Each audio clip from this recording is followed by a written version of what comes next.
Hi friends, welcome to our channel. நம்ம இன்றைக்கி affront தைக்க போகிறோம். இது வந்து கிச்சன் ட்ரெஸ்ஸு. நான் வந்து காட்டனில் ஒரு ஷால் எடுத்திருந்தேன். அந்த ஷாலை அப்படியே அப்ராக்சிமேட்டாக நான் கட் பண்ணி தைக்க போகிறேன். நான் ஃபஸ்ட்டு ரெண்டாக ஃபோல்ட் பண்ணிவிட்டு இந்த மாதிரி நெக்கு அண்டு ஷோல்டர் ஆர்ம் ஹோலுக்கு இந்த மாதிரி மார்க் பண்ணியிருக்கேன். இந்த மார்க் பண்ண இடத்துல நான் ஃபஸ்ட்டு கட் பண்ணிக்கிட்டேன். அந்த கட் பண்ண பீஸை நம்ம நாட் தைக்கிறதுக்கு வச்சுக்கலாம். அதை லாஸ்ட்டாக காமிக்கிறேன். இந்த மாதிரி கட் பண்ணதில் அந்த கார்னர் எட்ஜு கீழே அந்த முட்டிக்கிட்ட வர்றதை வந்து நான் ஃபோல்ட் பண்ண இடத்த இந்த மாதிரி ஸ்ப்ளிட் பண்ணிக்கிறேன். இப்போ வந்து கிளாத்து 2 பீஸாக இருக்கும். அதில் ஃபஸ்ட்டு அந்த கட் பண்ண ஏரியாவை ஃபுல்லாக நம்ம அட்டாச் பண்ணிக்கலாம். தனித்தனியாக இருக்க கிளாத்தை ஒன்றா நம்ம இப்போ அட்டாச் பண்ணுறோம். ஆர்ம் ஹோல்லேருந்து நெக் வரைக்கும், திரும்ப நெக்கிலேருந்து ஆர்ம் ஹோல் வரைக்கும் ஃபுல்லாக நம்ம அட்டாச் பண்ணிக்கலாம். 2 கிளாத் இருக்கிறதுனால இப்போ நமக்கு ஸ்டிச் வந்து வெளியே வரும். இந்த மாதிரி ஒரு சைடு, அதாவது ஆர்ம் ஹோல்லேருந்து அடுத்த ஆர்ம் ஹோல் வரைக்கும் ஸ்டிச் பண்ணிவிட்டு அதை வந்து நம்ம உள்பக்கமாக திருப்பிக்கலாம். உள்பக்கமாக திருப்பும் போது இந்த சைடு, அதாவது மேலே கழுத்து சைடில் வந்து ரா எட்ஜஸ் எதுவுமே இருக்காது. அதை வந்து அப்படியே நம்ம டர்ன் பண்ணிக்கலாம். ஒரு சைடு ஆர்ம் ஹோலை தைச்சிட்டேன். அடுத்தது இப்போ நெக்கு தைக்கிறேன். அடுத்தது இன்னொரு ஆர்ம் ஹோல் தைச்சிக்கலாம். 2 கிளாத்தை நான் சிம்பிளாக அப்படியே அட்டாச் பண்ணுறேன், அவ்வளோதான்.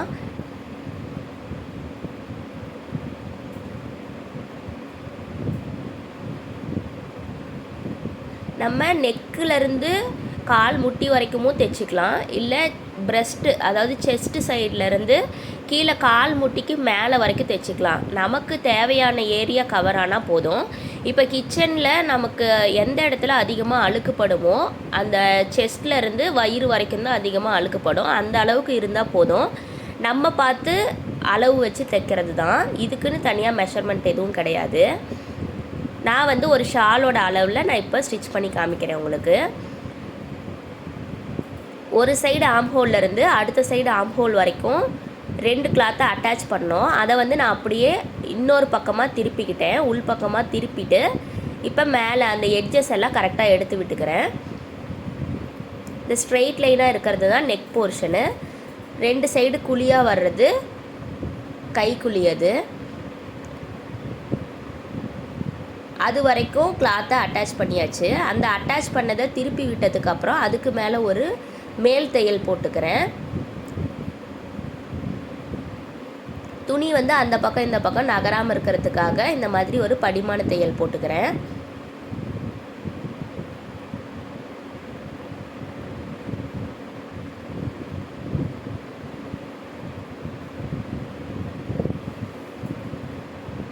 நம்ம கிளாத்தை வந்து டேர்ன் பண்ணும்போது அந்த தையல் விட்ட இடம் வந்து நெக் சைடில் 2 சைடும் ஷார்ப்பாக வராது. உள்பக்கமாக துணி மடங்கியிருக்கும். அந்த இடத்துல நீங்கள் ட்ரெஸ்ஸுக்கு உள்ளே கையை விட்டு நல்லா அதை எடுத்து விட்டிங்கன்னா தான் இந்த மாதிரி ஷார்ப்பான எட்ஜாக வரும். அப்படி விரல் விட்டு எடுக்க முடியல அப்படின்னா ஏதாவது ஊசி மாதிரி இல்லை லைட்டாக ஏதாவது ஒரு குச்சி மாதிரி வச்சு நீங்கள் அழுத்தி விடும்போது எட்ஜஸ் வந்து இந்த மாதிரி ஷார்ப்பாக வந்துடும்.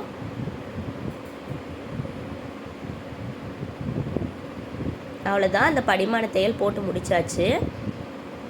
மேல் பக்கம் வந்து இப்போ தைச்சி முடித்தாச்சு, அவ்வளோதான். அதுக்கப்புறம் வந்து கீழே இருக்க 3 சைடும் நம்ம அட்டாச் பண்ணணும். ஒரு சைடு ஆர்ம் ஹோல்லேருந்து கீழே கால் முட்டி வரைக்கும் இருக்க 2 கிளாத்தை இந்த மாதிரி ஃபஸ்ட்டு ஒரு டைம் ஃபோல்ட் பண்ணிவிட்டு அதுக்கப்புறம் இன்னொரு டைம் ஃபோல்ட் பண்ணி ஒரு தையல் விட்டுக்கலாம். ஆர்ம் ஹோல்லேருந்து கீழே வரைக்கும் ஃபுல்லாக ஒரு தையல் விட்டுக்கலாம்.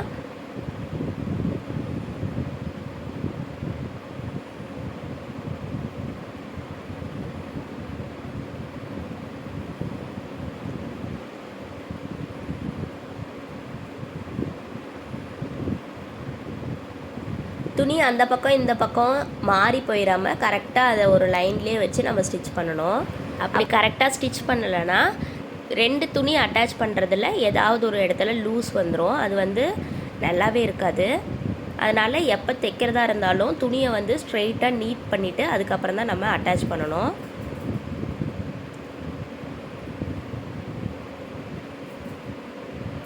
ஒரு சைடு தைச்சிட்டேன். அடுத்தது இன்னொரு சைடு ஆர்ம் ஹோல்லேருந்து கீழே வரைக்கும் அதே மாதிரி ஃபஸ்ட்டு ஒரு ஃபோல்ட் பண்ணிவிட்டு அடுத்தது இன்னொரு ஃபோல்ட் பண்ணி ஒரு தையல் விட்டுக்கலாம்.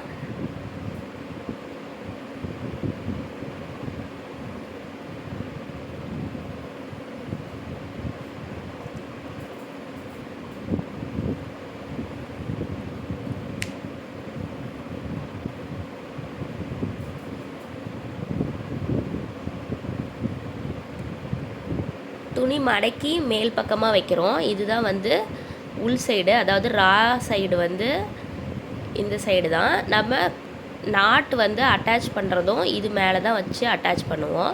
இதுதான் வந்து உள்பக்கம். மேல் பக்கத்தில் வந்து நாட் அட்டாச் பண்ணக்கூடாது, உள்பக்கம் பார்த்த மாதிரி தான் அட்டாச் பண்ணோம்.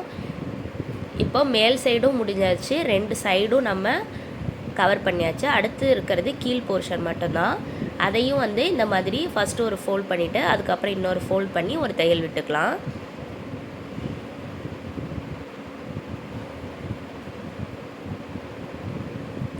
இந்த மாதிரி தையல் விடும் போதும் ஃபஸ்ட்டு கையை வச்சு கிளாத்தை ஃபுல்லாக நல்லா நீட் பண்ணிவிட்டு எந்த சுருக்கமும் இல்லாமல் பார்த்துக்கணும். கொஞ்சம் கொஞ்சமாக தையல் விடணும். அந்த கொஞ்சம் கொஞ்சமாக தையல் விடும் போதும் கையை வச்சு நல்லா தேய்ச்சி விட்டுறணும் ட்ரெஸ்ஸை. அப்போ தான் சுருக்கம் இல்லாமல் இருக்கும்.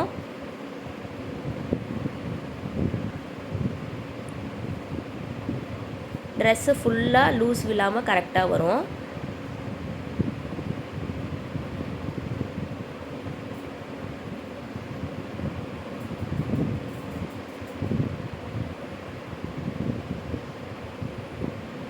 அவ்வளோதான், இப்போ ஃபுல்லாக தேய்ச்சி முடிச்சாச்சு.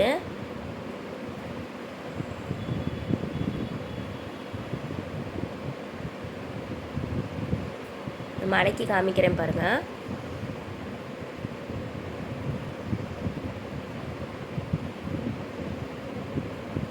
இப்போ வந்து நம்ம நாட் தைக்கலாம். கட் பண்ணதுலேருந்து மீதி துணி எடுத்திருக்கேன்.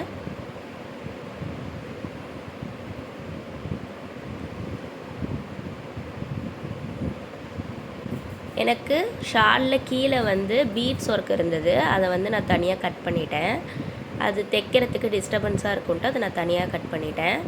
அடுத்தது இருக்கிற மீதி துணியில் நான் வந்து 2 இன்ச் அளவுக்கு எவ்வளோ கிளாத் எனக்கு கிடைக்குதோ அந்த அளவுக்கு நான் கட் பண்ணிக்கிறேன். அதை வந்து நான் அப்படியே 2 ஜாயின் பண்ணிவிட்டு அதை நாட் மாதிரி மடக்கி தைச்சிக்கிறேன்.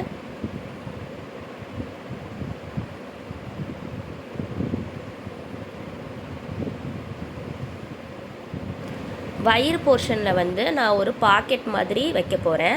இப்போது சமையல் செய்யும் போது சாங்ஸ் கேட்குறதா இருந்தாலும் சரி, கால் அட்டன் பண்ணுறதா இருந்தாலும் சரி, நம்ம மொபைல் ஃபோனுன்னு இல்லை, எதுவாக இருந்தாலும் சரி வச்சுக்கிறதுக்காக ஒரு பாக்கெட் நான் தைக்கிறேன். இந்த மாதிரி ஸ்கொயர் ஷேப்பில் நான் அந்த டபுள் கிளாத்தை வந்து கட் பண்ணியிருக்கேன். நாட்டுக்காக 2 கிளாத் இருக்கிறது ஒரு 4 பீஸ் கட் பண்ணியிருக்கேன். அதை நாட்டுக்கும் இந்த மாதிரி ஸ்கொயர் பார்ட்டை வந்து பாக்கெட்டுக்கும் நான் தைச்சிக்க போகிறேன். ஃபஸ்ட்டு நாட்டை வந்து இந்த மாதிரி 2 கிளாத் இருக்கிறத ஃபஸ்ட்டு அட்டாச் பண்ணி நாட் எப்படி தைக்கிறேன்னு பாருங்கள்.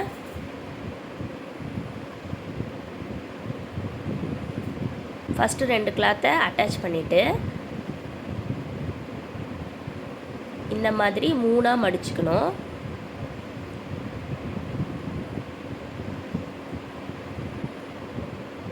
மூணாக மடித்து ஃபுல்லாக நம்ம தையல் விட்டுக்கலாம்.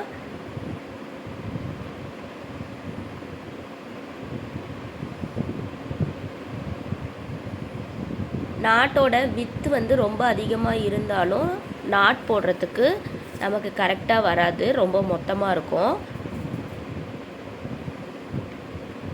ஓரளவுக்கு மீடியம் சைஸில் வித்து இருக்க மாதிரி தைச்சிக்கோங்க.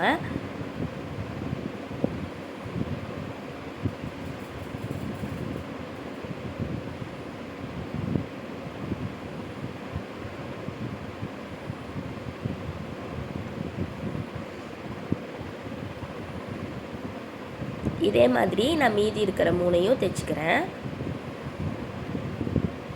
மொத்தமாக 4 பீஸ் வந்து நான் தைச்சிருக்கேன். இந்த 4 பீஸில் மேலே நான் கழுத்து பக்கத்தில் 2 பீஸ் அட்டாச் பண்ணுறேன். ஸ்ட்ரெயிட்டாக மேலே பார்த்த மாதிரி டைரெக்ஷனில் வச்சு துணியோட உள்பக்கமாக அந்த நாட் வர்ற மாதிரி தையல் விடணும். மேல் பக்கம் வந்து எந்த ஒரு எக்ஸ்ட்ரா துணியும் தெரியக்கூடாது, அந்த மாதிரி தையல் விட்டுக்கணும். 2 சைடும் ஒரே மாதிரி நாட் வச்சுக்கலாம்.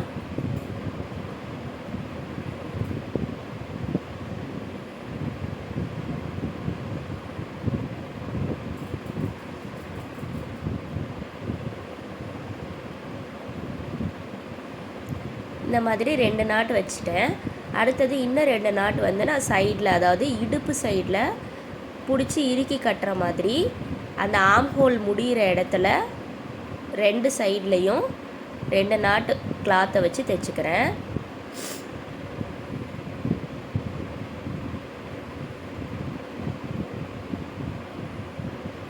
நம்ம இப்போ அட்டாச் பண்ண 4 கயிறு மட்டுமே நமக்கு போதும். எந்த பட்டனு, ஹூக்கு அந்த மாதிரி எந்த எக்ஸ்ட்ரா வேலையுமே தேவையில்லை.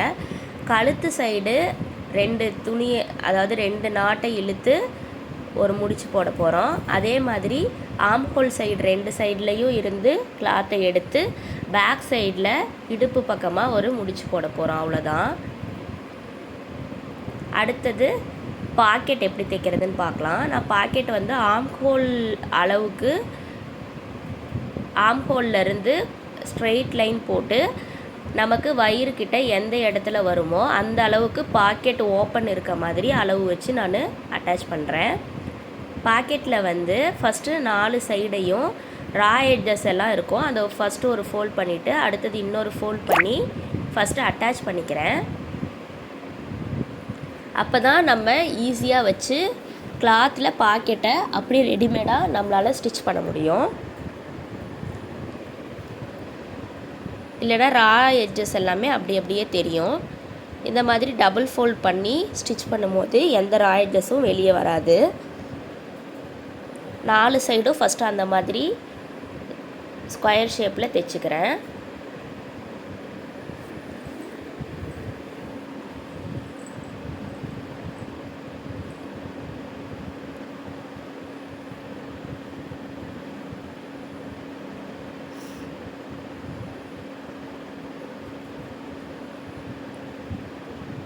ஸ்டிச் பண்ணும்போதே சைடில் ஸ்டிச் பண்ண இடத்துல ஏதாவது எக்ஸ்ட்ரா துணி இருந்ததுன்னா அப்பப்போ கட் பண்ணிவிட்டு தைச்சா தான் அந்த ஷேப் கரெக்டாக வரும். இல்லைனா அன்ஈவன் ஷேப்பில் தான் நமக்கு கிடைக்கும்.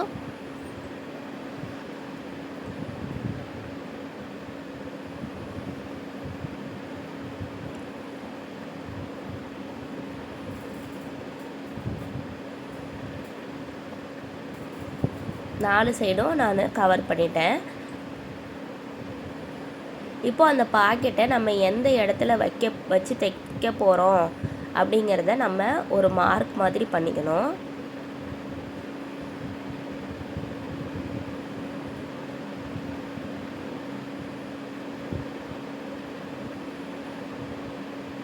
இந்த மாதிரி ஜஸ்ட் மார்க் பண்ணும்போது நம்ம ஊசிக்கு உள்ளே விட்டு நம்ம ட்ரெஸ்ஸு தைக்கும் போது அளவு மாறாமல் இருக்கும். அந்த பாக்கெட்டும் கிளாத்தும் மாறிடுச்சு, தள்ளி போயிட்டா கூட அந்த மார்க்கில் வச்சு நம்மளால் ஈஸியாக ஸ்டிச் பண்ணிக்க முடியும். ஃபஸ்ட்டு ஓப்பனிங் இடத்துல வந்து ஒரு 2-3 தையல் எக்ஸ்ட்ரா விடணும்.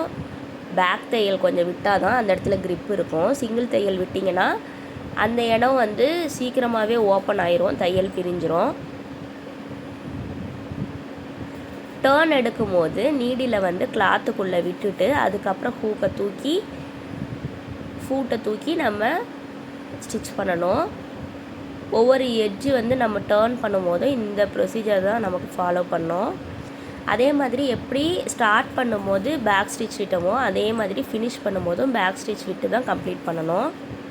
நம்ம சேனலை நிறைய பேர் சப்ஸ்கிரைப் பண்ணாமல் பார்க்குறீங்க, தயவு செஞ்சு சப்ஸ்கிரைப் பண்ணிக்கோங்க. ரொம்ப ஈஸி தான். இதுக்குன்னு ரொம்ப மெனக்கெட்டு நம்ம மெஷர்மெண்ட்லாம் நோட் பண்ண தேவையில்லை. அப்ராக்சிமேட்டாக நம்ம தைச்சிக்கலாம். உங்களுக்கு எந்த கிளாத் கிடைக்குதோ அதுக்கு தகுந்த மாதிரி நீங்கள் வச்சு தைச்சிக்கலாம். அவ்வளோதான். அந்த பாக்கெட்டில் நான் ஒரு பேப்பர் வச்சு உங்களுக்கு காமிச்சிருக்கேன். நீங்கள் செல்ஃபோன் போட்டுக்கலாம், ஈஸியாக யூஸ் பண்ணிக்கலாம். வீடியோ பிடிச்சிருந்தா லைக் பண்ணிக்கோங்க. தேங்க்யூ.